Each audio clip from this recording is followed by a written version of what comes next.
নমস্কার। কেমন আছেন সবাই? দেশ দুনিয়ার এই কঠিন পরিস্থিতিতে ভালো থাকা আমাদের পক্ষে সত্যিই দুষ্কর। কি ঘটে যাচ্ছে পশ্চিমবাংলায়? সন্দেশখালিতে যে অন্যায় করেছে তৃণমূল, তার কোনো ক্ষমা নেই। রাজ্যে কর্মসংস্থান নেই, মহিলাদের সম্মান নেই, দুর্নীতির আখড়া হয়ে যাচ্ছে রাজ্যটা।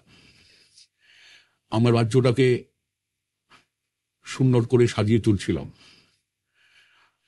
আমরা বলেছিলাম শিল্প হবে, কৃষির উন্নতি হবে, ছোট ছোট ছেলে মেয়েদের চাকরি হবে।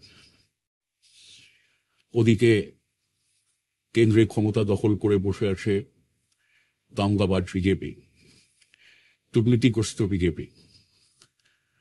নোটবন্দি করল, কর্পোরেটদের যথেচ্ছ তোষণ, এখন ইলেকট্রাল বন্ডের মতো দুর্নীতি।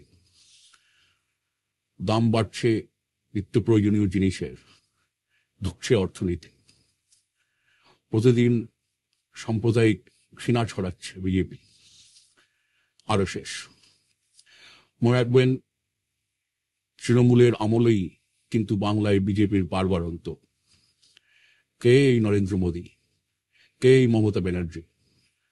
আমাদের দেশকে, রাজ্যকে ধ্বংস করার সুযোগ ওদের দেবেন না। এই নির্বাচনে জয়ী করুন বাম, গণতান্ত্রিক, ধর্মনিরপেক্ষ শক্তির প্রার্থীদের। সামনে লড়াই, এ লড়াই লড়তে হবে, এ লড়াই জিততে হবে। ধন্যবাদ।